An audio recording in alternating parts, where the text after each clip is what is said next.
Why all species run when humans say now? I'm actually getting irritated silently ## part 1. The whisper before the storm. The Galactic Council chamber was enormous. It was a massive dome of white stone and blue crystal that floated in the void between 3 star systems. Representatives from 47 different species sat in their designated sections, one shaped to fit their particular body type. Some breathed oxygen. Some breathed methane. Some did not breathe at all, but they all came here to talk, to argue, to decide the fate of the galaxy. Commander Lisa Morgan stood at the back of the human observation deck. She was a tall woman with short brown hair and calm gray eyes. She wore the simple black uniform of the Earth Diplomatic Corps with no medals or decorations. She did not need them. Everyone who mattered knew who she was. She had been sent here to negotiate trade rights for the outer human colonies. It was supposed to be a simple job. A few hours of discussion, some paperwork, and then she could go home. Instead, she had been standing here for 3 days, listening to the Velthary ambassador explain why humans did not deserve what they were asking for. The Velthary were beautiful creatures. Their bodies were made of living crystal that shifted colors with their moods. They were old, powerful, and very proud. They controlled the Nexus shipping lanes, which were the fastest routes between the core worlds and the frontier. Anyone who wanted to move goods across the galaxy needed their permission, and they did not want to give that permission to humans. Lieutenant Kevin Park stood beside Lisa. He was young, barely 30, with black hair and nervous eyes. He had been her aide for 6 years, and he had seen her handle some of the most difficult situations in human history. He had watched her talk a Kreth warlord out of destroying an entire planet. He had seen her convince 2 species who had been at war for 1,000 years to sit down and share a meal together. But right now, he was worried. The Velthary ambassador was still talking. His crystalline body pulsed with smug satisfaction as he addressed the council. His voice was smooth and musical, like wind chimes in a gentle breeze. The humans are a young species, he said. They have only been traveling between stars for 300 years. They have much to learn about how the galaxy works. Their request for equal access to the Nexus lanes is premature. Perhaps in another century, when they have proven themselves worthy of such trust, we can revisit this discussion. Several council members nodded in agreement. The Velthary were rich and influential. No one wanted to offend them, the ambassador continued, his colors shifting to a deeper shade of blue that indicated condescension. Furthermore, the human tendency toward emotional instability makes them unsuitable partners for serious trade relationships. They are quick to anger, quick to act, and slow to think. They are, if I may speak plainly, a species that has not yet learned its proper place in the galactic order. Kevin felt his face grow hot with anger. He wanted to shout at the ambassador to defend his species, to demand respect, but he knew better. Diplomacy required patience. It required calm. He looked at Lisa. She was not calm. No, that was wrong. She was very calm. It's a calm.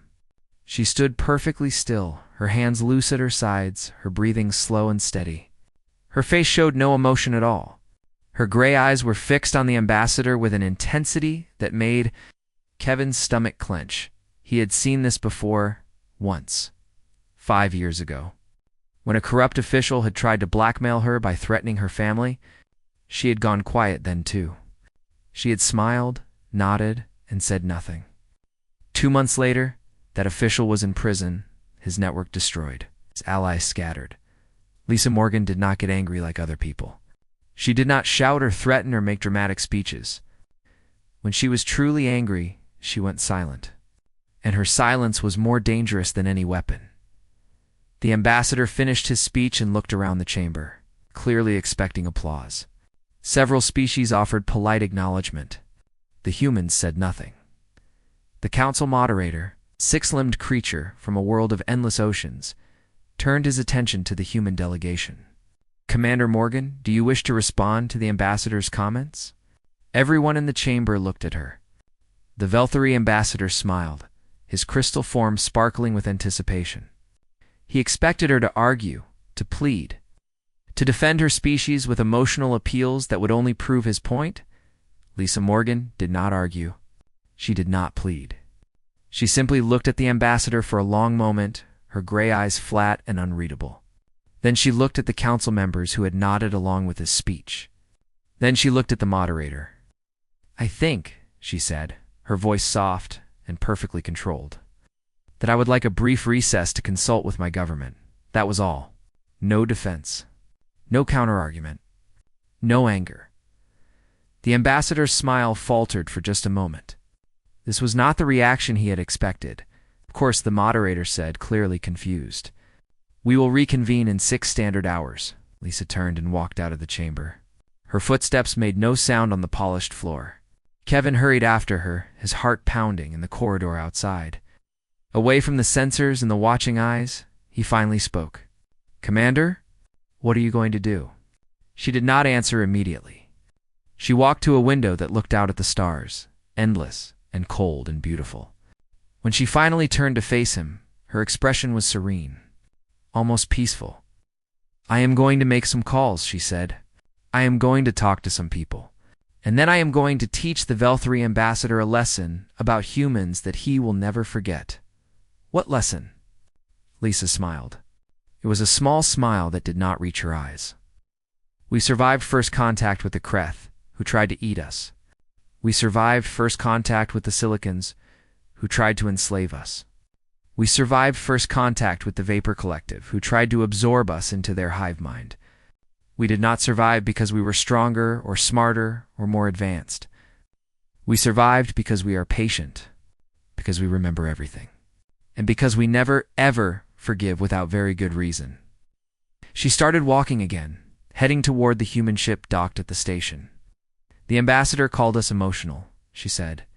"He called us unstable. He said we do not know our place. He was wrong about the first 2 things, but he was right about the third." She paused at the airlock that led to their ship. "Do not know our place," she said, "because we do not accept that anyone has the right to tell us what it is." The airlock door slid open. Lisa stepped through.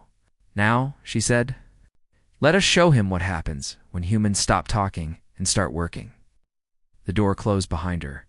Kevin stood alone in the corridor. Surrounded by the hum of alien machinery and the distant murmur of alien voices, he thought about the look in her eyes. That flat, patient, dangerous look. For the first time in his life, he felt sorry for the Velt. Hari, they had no idea what they had just started. But they were going to learn. Everyone always learned eventually. That was the thing about humans. They were very good teachers. Why all species run when humans say, "Now I'm actually getting irritated," silently Part 2. The Weight of Patience 3. Days passed and the humans did not return to the council chamber, the Velthary. Ambassador grew more confident with each hour that went by. He walked through the station with his crystal body glowing bright with pride. He told everyone who would listen that the humans had given up. They had run away like frightened children. They had finally learned their place. Other species watched and said nothing. Some of them believed him. The younger races, the ones who had never dealt with humans before, nodded and agreed that humanity was weak. But the older species, the ones who had been watching humans for centuries, kept their thoughts to themselves. Ambassador Crix of the Drenian Compact was 400 years old. He had seen empires rise and fall. He had watched species destroy themselves through war and greed and stupidity. And he had been paying very close attention to the humans. Ever since they first appeared on the galactic stage, he sent a private message to his government back home. It said only this: "The humans have gone quiet. I advise immediate neutrality in all matters concerning Earth. Do not support the Velthary. Do not oppose them either. Simply step back and wait."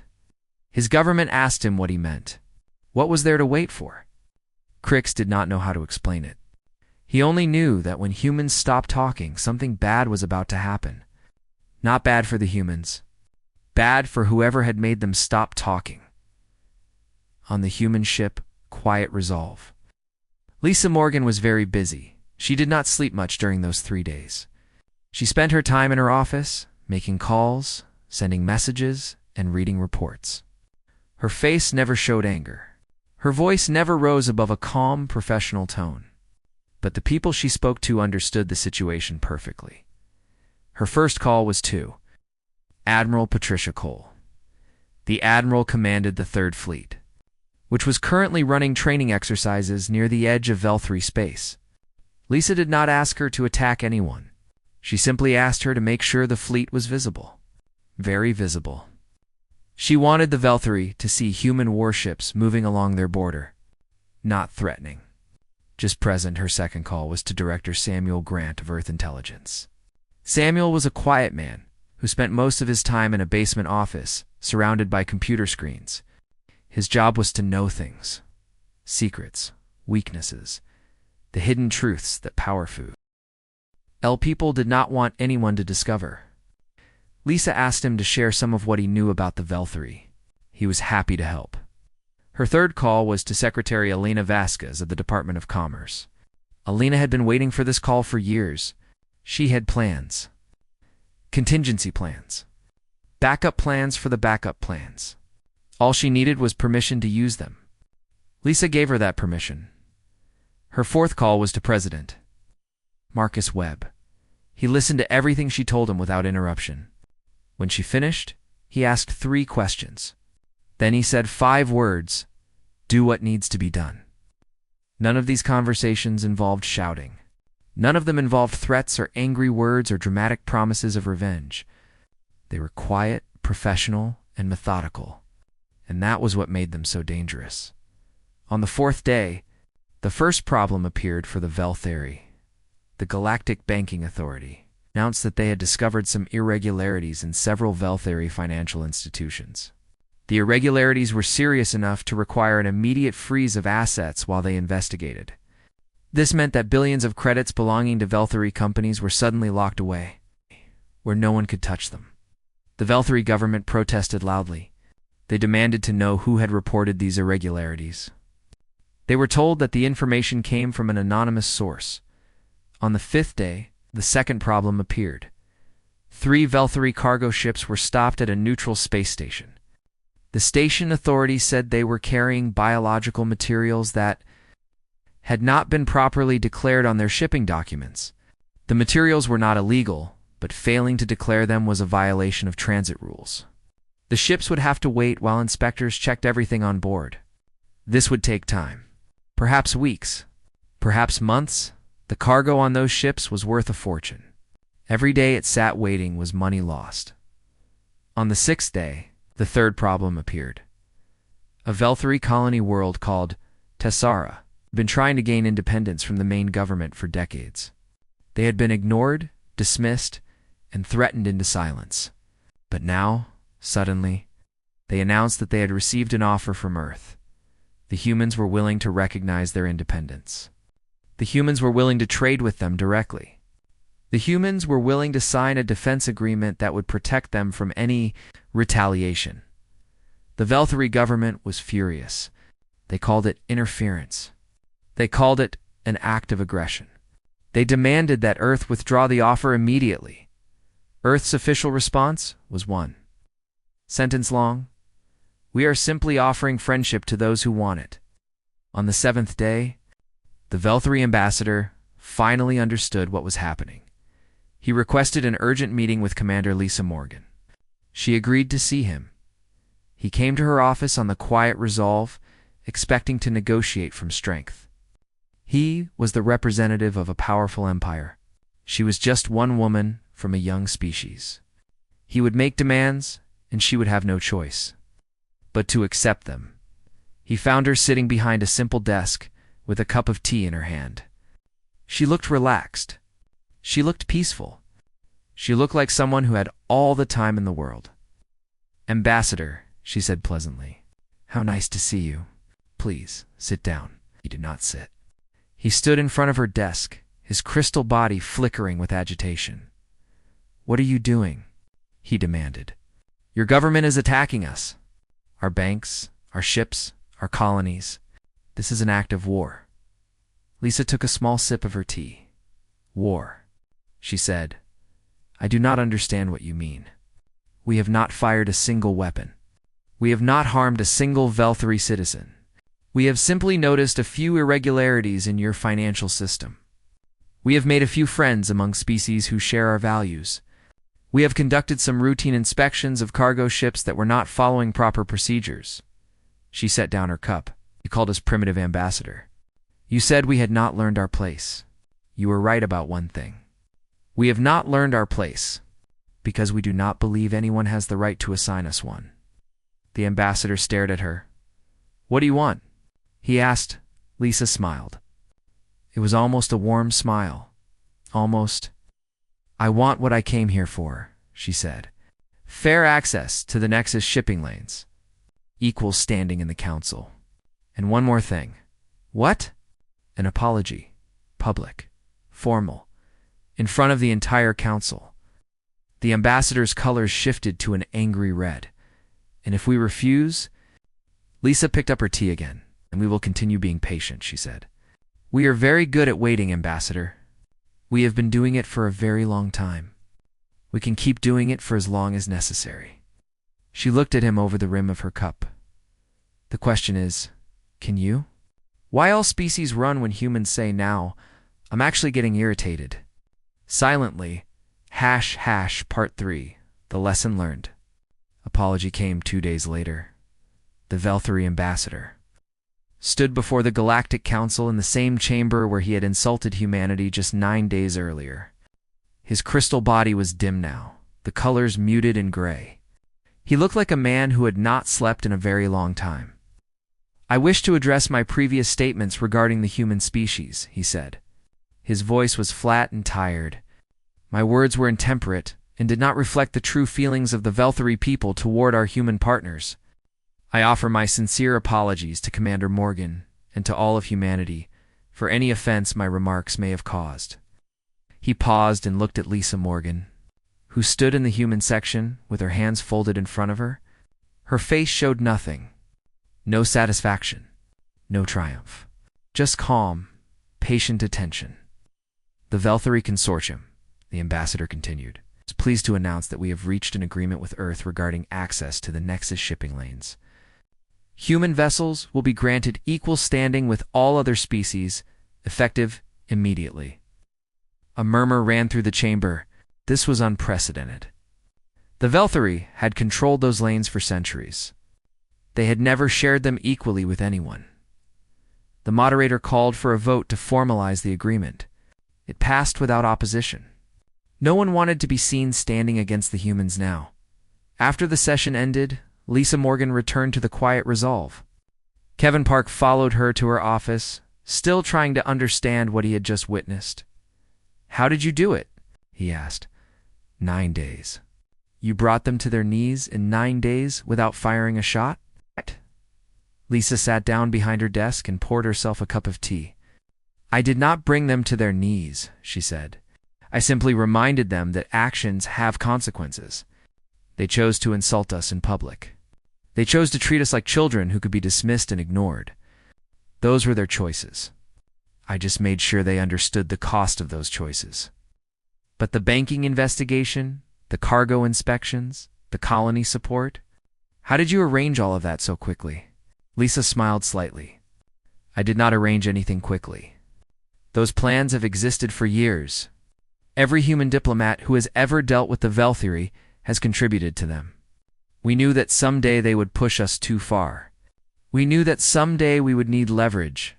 So we prepared. We watched. We waited. We collected information and made friends, and put systems in place that could be activated. When the time was right, she took a sip of her tea.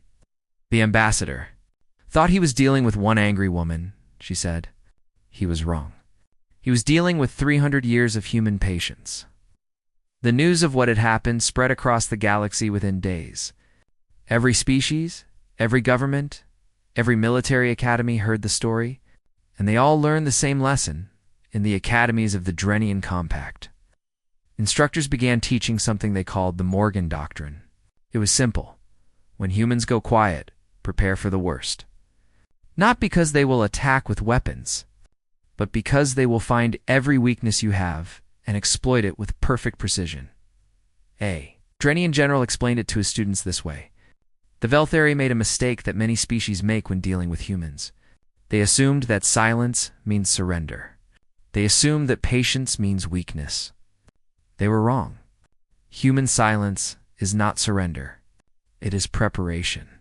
Human patience is not weakness. It is a weapon. Kreth, a warrior species known for their ferocity in battle, were particularly interested in the incident. A Kreth scholar wrote a long analysis comparing human behavior to other predator species. His conclusion was disturbing. When a Kreth warrior is angry, he wrote, he roars and charges. When a Silicon Queen is angry, she sends her swarm to destroy the enemy. When a Thesan commander is angry, he orders his fleet to attack. These are honest responses. You can see the danger coming. You can prepare for it. You can fight back, he continued. But humans are different. When a human is truly angry, they do not roar or swarm or attack.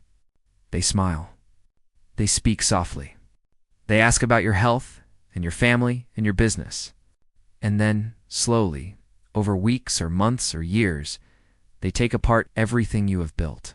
By the time you realize what is happening, it is too late. The battle is already over. You just did not know it. The Kreth scholar had one final observation. I have fought many species in my long life. I have never been afraid of any of them. But humans frighten me. Not because of what they do when they are angry, but because of what they do while they are waiting. Lisa Morgan returned to Earth a hero, though she never sought attention or praise. She was promoted to ambassador and spent the next 30 years representing humanity across the galaxy. She never raised her voice. She never made threats. She simply did her job with quiet efficiency and absolute dedication. Everyone who met her remembered the Velthary incident. Everyone who negotiated with her knew what she was capable of. And everyone treated her with respect. Not because they liked her, but because they feared what would happen if they did not. Decades later, a young Velthary diplomat was assigned to work with Ambassador Morgan on a trade agreement. He was terrified. He had grown up hearing stories about what she had done to his people. He expected her to be cold and cruel, a monster in human form. Instead, found a kind old woman who offered him tea and asked about his family. She was patient with his nervousness. She was generous with her time. She helped him understand human customs and traditions. By the end of the negotiations, he considered her a mentor and a friend, but he never forgot what she was capable of. Years after she retired, he was asked about his time working with her. He thought for a long moment before answering. She was the kindest person I ever met, he said. And the most terrifying? Not because she ever threatened me or treated me badly, but because I knew every moment I was with her, that if I ever gave her a reason to be truly angry with me, she would not shout or threaten or attack. She would simply look at me with those calm gray eyes. And then, somehow, everything I cared about would begin to fall apart. He paused. That is what humans do not understand about themselves, he said. They think they are emotional. They think they are impulsive, but they are not. Deep down in the core of their being, they are the most patient species in the galaxy, and their patience is terrifying. He looked out the window at the stars. We do not run from human anger, he said quietly. We run from human silence, because their anger is just noise. Their silence is a promise that they will wait as long as it takes to make things right, and they always keep their promises. Why all species run when humans say now, I'm actually getting irritated, silently hash part 4. The inheritance of patience. 60 years had passed since the Velthary incident. Lisa Morgan had retired long ago and lived quietly on a small farm on Earth. The galaxy had changed in many ways. But some things remained the same. Humans were still patient, and other species still feared that patience. But there were always those who forgot. There were always those who thought they knew better. There were always those who believed that old stories were just stories and that humans could be pushed around like any other young species. The Thesan hegemony was one of those who forgot. The Thesans were a military species. They had built their empire through conquest and intimidation. Their ships were fast and powerful. Their soldiers were disciplined and fearless. For 2 centuries they had been expanding their territory, swallowing smaller species and forcing larger ones to pay tribute. Now they had turned their attention to human space. Admiral Voss Kragen was the architect of the plan. He was young for a Thesan commander, only 80 years old, but he had already won a dozen campaigns. He was ambitious and confident, and absolutely certain that he understood humans better than they understood themselves. "They are diplomats," he told his staff officers during the planning sessions. "They talk. They negotiate. They make deals. But they do not fight. They do not have the stomach for real war. One quick strike, one decisive victory, and they will come to the table begging for terms." His intelligence officers tried to warn him. They showed him reports about the Velthari incident. They explained the Morgan Doctrine. They told him about the countless species who had underestimated humans and regretted it.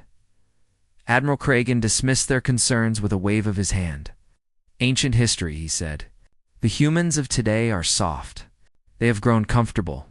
They have forgotten how to be hard. We will remind them." The attack came without warning on a cold morning in March. Thesan battle group dropped out of hyperspace above a human mining colony called New Providence. The colony was small, only 12,000 people, and it had almost no defenses. The Thesan ships opened fire immediately. The attack lasted less than an hour. When it was over, 3,000 humans were dead. The colony's mining facilities were destroyed. The survivors huddled in emergency shelters, waiting for rescue that they were not sure would come. The Thesan fleet sent a message to Earth. "This is the price of arrogance. Accept our terms or face more of the same." They expected panic. They expected fear. They expected desperate pleas for mercy. What they got was silence. The human government acknowledged the attack with a brief statement. They expressed sorrow for the dead and promised that the survivors would be rescued and cared for. They said they would be taking appropriate measures to respond to the situation. That was all. No threats. No demands. No angry speeches or calls for revenge. Just silence. For 3 days, humans said nothing more. Their fleets did not move from their bases. Their diplomats did not contact the Thesan government. Their media networks, usually filled with noise and argument, went strangely quiet. Admiral Kragen watched and waited. At first he was pleased. The humans were obviously afraid. They were probably fighting among themselves about what to do. Soon they would send a delegation to negotiate, and he would dictate his terms from a position of absolute strength. But as the days passed, his confidence began to fade. His intelligence officers reported strange activity in human space. Military installations were going to maximum security. Communication networks were being encrypted with codes the Thesons could not break. Ships were moving, but not toward Thesan territory. They were moving to defensive positions, forming a web of coverage that protected every human world. "What are they doing?" Admiral Kragen demanded. "We do not know, sir," his chief intelligence officer admitted. "We cannot penetrate their security. We cannot intercept their communications. We cannot even confirm where their main battle fleets are located." On the 4th day, Admiral Kragen received a message. It was not from the human government. It was from a woman he had never heard of, someone named Catherine Ellis. She identified herself as a special representative of Earth, requested a meeting to discuss the current situation. Admiral Kragen agreed immediately. Finally, the humans were ready to talk. Finally, they would admit that they could not win and accept his terms. Catherine Ellis arrived alone on a small civilian transport. She was escorted to Admiral Kragen's flagship, where he waited in his command chamber, surrounded by his senior officers. He wanted her to see his strength. He wanted her to understand that she was dealing with a warrior, not a diplomat. She did not seem impressed. Catherine Ellis was a woman in her 50s, with gray hair and a calm face. She wore simple civilian clothes with no insignia or decoration. She walked into the command chamber as if she were walking into her own living room, comfortable and unhurried. "Admiral Kragen," she said pleasantly, "thank you for seeing me. I know you must be very busy. You wanted to discuss terms, Admiral Kragan said. I am listening. Catherine Ellis smiled slightly. She did not sit in the chair that had been provided for her. She simply stood there, looking at him with eyes that reminded him of still water on a windless day. Before we discuss anything, she said, I would like to tell you a story. It is about something that happened a long time ago, before you were born. It is about a human diplomat named Lisa Morgan and a species called the Velthari. Admiral Kragan frowned. I did not come here for stories. No, Catherine Ellis agreed. But you need to hear this one. Because if you do not understand it, you will not understand what is about to happen to you. She told him the story. Every detail. The insult in the council chamber. The silence that followed. The financial audits and cargo inspections and colony support. The slow, patient, methodical destruction of everything the Velthari had tried to protect. When she finished, she looked at Admiral Kragan with those calm, still eyes. You have killed 3,000 of our people, she said. And right now, across human space, decisions are being made. Not angry decisions. Not emotional decisions. Cold, careful, methodical decisions about what to do with you and your hegemony. Is that a threat? Admiral Kragan demanded. No, Catherine Ellis said. It is information. I am here to offer you a choice. You can withdraw your forces, return to your own territory, and pay reparations to the families of the people you killed. If you do this, we will consider the matter closed. And if I refuse? Catherine Ellis did not blink. Then we will do what we always do, she said. We will be patient. We will be thorough. And in 10 years, or 20 years, or 50 years, the Thesan hegemony will be a memory. Not because we destroyed you in battle, but because we took apart everything that holds you together, your economy, your alliances, your internal unity, piece by piece, year by year, until there is nothing left. She turned toward the door. The choice is yours, Admiral. But I want you to understand one thing. Right now, I am the only human in the galaxy who is actually talking to you. Everyone else has gone quiet. Oh, she paused and looked back at him. I hope you understand what that means. Why all species run when humans say now? I'm actually getting irritated silently ##. Part 5. The silence between stars and Moral Voss Kragan stood, alone in his command chamber for a long time after Catherine Ellis left. His officers waited in silence, watching their commanders stare at the door through which the human woman had disappeared. He was thinking about her eyes.